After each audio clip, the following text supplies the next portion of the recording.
നവകേരള സദസ്സ് തുടങ്ങിയപ്പോൾ മുതൽ ആരംഭിച്ച കോൺഗ്രസിന്റെ കരിങ്കൊടി പ്രതിഷേധം ഇപ്പോൾ നവകേരള സദസ്സിന്റെ സമാപനത്തോടടുക്കുമ്പോൾ പോലും അവസാനിച്ചിട്ടില്ല. അതുപോലെ തന്നെ കരിങ്കൊടി കാണിക്കുന്നവർക്കെതിരെയുള്ള പിണറായി മോഡൽ രക്ഷാപ്രവർത്തനവും മുറയ്ക്ക് നടക്കുന്നുമുണ്ട്. എങ്കിലും തോറ്റു പിന്മാറില്ല എന്ന വാശിയിൽ തന്നെയാണ് കോൺഗ്രസ്. യൂത്ത് കോൺഗ്രസ് പ്രവർത്തകർ കരിങ്കൊടി കാണിച്ചതിനെ തുടർന്ന് ഡിവൈഎഫ്ഐ നേതാക്കൾ കണ്ണൂരിൽ വെച്ച് ആക്രമണം അഴിച്ചുവിട്ടതായിരുന്നു സംഭവത്തിന്റെ തുടക്കം. തുടർന്ന് ഇങ്ങോട്ട് മുഖ്യൻ പോകുന്ന വഴി നീളെ കരിങ്കൊടി കാണിക്കാൻ കോൺഗ്രസും അവരെ അടിച്ചൊതുക്കാൻ പിണറായിയുടെ ഗുണ്ടാ സഖാക്കളും അവർക്ക് പിന്തുണയുമായി പോലീസും ഉണ്ടായിരുന്നു. കണ്ണൂരിലെ സംഭവത്തിന് ശേഷം കരിങ്കൊടി പ്രതിഷേധം കൂടുതൽ വിവാദമായത് കഴിഞ്ഞ ദിവസം ആലപ്പുഴയിൽ വെച്ച് മുഖ്യമന്ത്രിയുടെ ഗൺമാൻ അനിൽകുമാർ യാതൊരു പ്രകോപനവുമില്ലാതെ കരിങ്കൊടി പ്രതിഷേധം നടത്തിയ യൂത്ത് കോൺഗ്രസ് പ്രവർത്തകരെ ക്രൂരമായി മർദ്ദിച്ചു എന്ന വിഷയം പുറംലോകം അറിഞ്ഞപ്പോഴായിരുന്നു. ഇപ്പോഴത്തെ നിലയിൽ നവകേരള യാത്രയ്ക്ക് നേരെ കരിങ്കൊടി പ്രതിഷേധം നടത്തുന്ന യൂത്ത് കോൺഗ്രസ് പ്രവർത്തകരെ അടിച്ചൊതുക്കുന്നതിൽ പ്രതിഷേധം ശക്തമാക്കാൻ കോൺഗ്രസ് ഒരുങ്ങുകയാണ്. കായംകുളത്ത് അംഗപരിമിതനായ യൂത്ത് കോൺഗ്രസ് പ്രവർത്തകനെ പോലീസിന്റെ സാന്നിധ്യത്തിൽ ഡിവൈഎഫ്ഐക്കാർ ആക്രമിച്ചതിലും മുഖ്യമന്ത്രിയുടെ ഗൺമാൻ യൂത്ത് കോൺഗ്രസുകാരെ അടിച്ചതിലും പ്രതിഷേധം ശക്തമാക്കാനാണ് കോൺഗ്രസിന്റെ തീരുമാനം. നവകേരള സദസ്സിന്റെ സമാപന ദിവസം DGP ഓഫീസിലേക്ക് മാർച്ച് നടത്താനാണ് കോൺഗ്രസ് തീരുമാനം.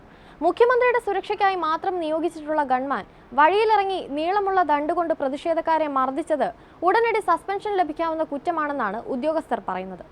മുഖ്യമന്ത്രിയുടെ സുരക്ഷ കൈവിട്ട് തെരുവിൽ ചാടിയിറങ്ങി അധികാരമില്ലാത്ത പണി ചെയ്തതിന് അനിലിനെ കൈയോടെ സസ്പെൻഡ് ചെയ്യേണ്ടതാണെന്ന് ഉന്നത ഉദ്യോഗസ്ഥരും അഭിപ്രായപ്പെടുന്നുണ്ട്. എന്നാൽ സംരക്ഷണവും ന്യായീകരണവുമായി മുഖ്യമന്ത്രി രംഗത്തുള്ളതിനാൽ ഔദ്യോഗിക കൃത്യനിർവഹണത്തിലെ ഗുരുതര വീഴ്ചയുടെ പേരിൽ അനിലിനെതിരെ നടപടിയെടുക്കാൻ കഴിയാത്ത സ്ഥിതിയാണ്. ഇടുക്കിയിൽ മാധ്യമ ഫോട്ടോഗ്രാഫറെ കഴുത്തിന് പിടിച്ചു തള്ളിയതും ഇതേ PSO ആയിരുന്നു.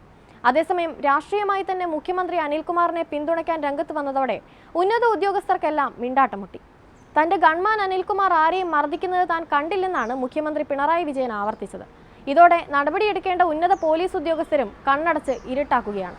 കഴിഞ്ഞ ശനിയാഴ്ച ആലപ്പുഴയിൽ നവകേരള ബസിന് നേരെ മുദ്രാവാക്യം വിളിച്ച യൂത്ത് കോൺഗ്രസ് പ്രവർത്തകരെയാണ് റോഡിൽ ചാടിയിറങ്ങി ദണ്ടുകൊണ്ട് അനിൽ ക്രൂരമായി മർദ്ദിച്ചത്. ഇത് താൻ കണ്ടില്ലെന്ന് ആദ്യ ദിവസം മുഖ്യമന്ത്രി പറഞ്ഞപ്പോൾ അടുത്ത ദിവസം ആ ചിത്രവും വീഡിയോ ദൃശ്യങ്ങളും അടക്കം മുഖ്യമന്ത്രിക്ക് കാണാനായി മാധ്യമങ്ങൾ വീണ്ടും നൽകി. എന്നിട്ടും അത് കണ്ടില്ലെന്ന് പറഞ്ഞ് ഗൺമാനെ സംരക്ഷിക്കുന്ന നിലപാടാണ് മുഖ്യമന്ത്രി സ്വീകരിച്ചത്. മുഖ്യമന്ത്രിയുടെ പേഴ്സണൽ സെക്യൂരിറ്റി ഓഫീസറാണ് അനിൽകുമാർ. അവർക്ക് ലാത്തിയില്ല, പിസ്റ്റൾ മാത്രമാണ് കയ്യിലെ ആയുധം. എപ്പോഴും മുഖ്യമന്ത്രിക്കൊപ്പം ഉണ്ടാകണമെന്നതാണ് അവരുടെ ജോലി. ക്രമസമാധാന ചുമതല നോക്കുക എന്നത് അവരുടെ ജോലിയല്ല. ഇവിടെ മുഖ്യമന്ത്രിയുടെ വാഹനം പോയി കഴിഞ്ഞാണ് പിന്നിലെ വാഹനത്തിൽ ഒളിപ്പിച്ചിരുന്ന ദണ്ടെടുത്ത് അനിൽ പ്രതിഷേധക്കാരെ മർദ്ദിച്ചത്, അതും യൂണിഫോം പോലുമില്ലാതെ.